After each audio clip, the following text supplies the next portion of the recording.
going to do Geography Lesson 4, Weathering and Soil Formation, Part 7. This is the last part of your lesson, that is in Geography Lesson 4. So now we are going to discuss about the third part, that is biological weathering. We have already discussed about mechanical weathering and chemical weathering. This is the third type of weathering, biological weathering. So let us see what is biological weathering. It is on page 55.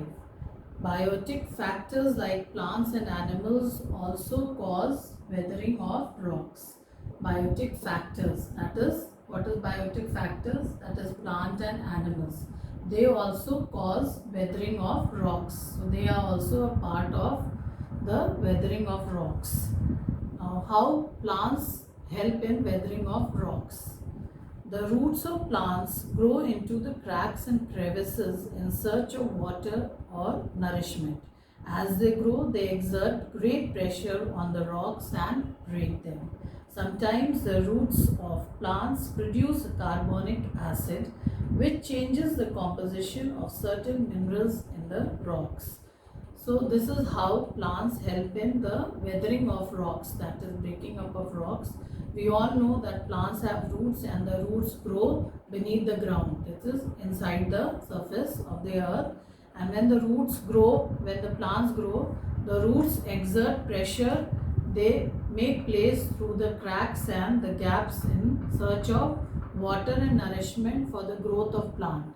And in that process, what do? They exert pressure in finding place inside the beneath the ground to in search of water and nourishment, and in this they exert great pressure. The plants exert great pressure in finding water and nourishment beneath the earth's surface, and in that process, that pressure that is applied helps in breaking up of rocks, and this way the weathering of rocks takes place through plants. And sometimes the plant produces carbonic acid, and this helps the minerals inside the underground to change, and this carbonic acid, they help in changing the composition of certain minerals that is found beneath the earth's surface in the form of rocks. So this is how the pressure exerted by the roots in search of food and water, that is water nourishment, that helps in disintegrating of the rocks, that is breaking the rocks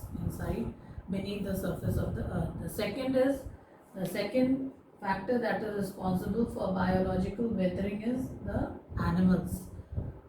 Animals, the burrowing activity of the animal. Burrowing is when the animals like rabbits and frogs, there are so many animals who burrow, small animals and big animals, those who burrow, that is when they make hole in the surface of the earth, that act is known as burrowing. The burrowing animals also cause breaking up of rocks.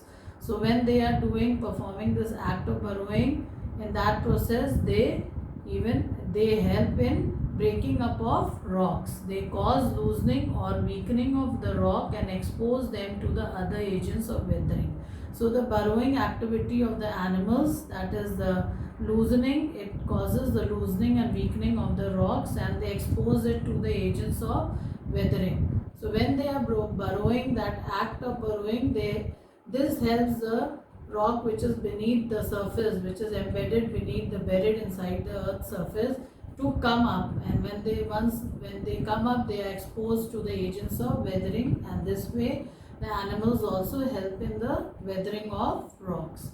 The third is human activities.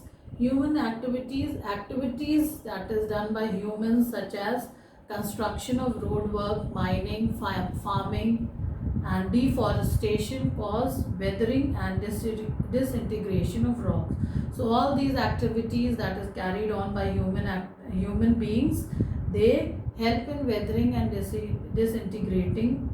disintegration of rocks, that is breaking up of rocks and exposing it to the agents of weathering. So the plants, animals and human activities, they also play an important role in the weathering up of rocks, and that is in form of biological weathering. Now, as we know, there are two effects of weathering. We have studied it earlier also. One is constructive effect and destructive effect. So, when the process of weathering goes on, it has two effects at the same time. A dual effect means it is constructing and destruction, both constructing and destroying. Both things takes place at the same time. So, it has a dual effect on the environment. So, how it is done? Effects of weathering, the decomposition and disintegration of rocks. These are the two important processes that takes place during weathering. That is decomposition, that is decaying of the matter of animal and plant matter, and then the disintegration, that is breaking up of the rocks into smaller pieces. So these two processes, they take place during the weathering of the rocks, and this is of two types. Its nature is two types, dual type. It helps in constructing and in destructing. Both the processes, they take place at the same time. So this is the effect of weathering, constructive effect and destructive effect. So what are the constructive effects of weathering? First is weathering leads to soil formation, which is required for agriculture. First is helps in soil formation, which is useful for agriculture. Second, the weathering process leads to exposure of new materials which are easily erodible. Chemical weathering gives rise to many new minerals having economic value. So it also helps in producing or exposing new materials in the process of weathering. Third, weathering may provide building materials like cement and limestone. So when weathering takes place, it helps us to give different building materials like cement and limestone. So these are constructive effects of weathering, which helps the human beings. Now the destructive part is, what is the effect? The mechanical weathering may cause extensive soil erosion, which may affect agriculture. So one of the destructive effect of weathering is the mechanical weathering. It causes extensive soil erosion, that is carrying away of soil from one place to another, and that may leave your land infertile, barren and useless for agriculture. So this affects agriculture, mechanical weathering. Second is landslides may cause havoc in mountainous areas. Another form of destructive effect of weathering is landslides, and landslides when the pieces of land fall off, and that may cause lot of problems and destruction of life and property, especially in mountainous areas. Third is chemical weathering may dissolve the soluble components of the soils.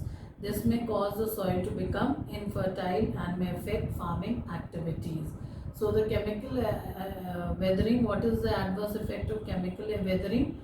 Chemical weathering dissolves the soluble components found in the soil, and because of this it may affect the fertility of the soil, and indirectly it may affect the farming activities which is carried on fields, because when the soil is infertile, then naturally the process of agriculture will not be good, and the yield in agriculture will also be affected. So with this, children, we end the chapter, that is lesson 4, weathering and soil formation. Please do watch all the 7 videos which are given in parts to understand the lesson nicely. Children, read the lesson also nicely, and I hope whatever we have done in the video, I have explained, it will help you to understand the lesson better. Till then, be safe, take care, and God bless each one of you. Thank you.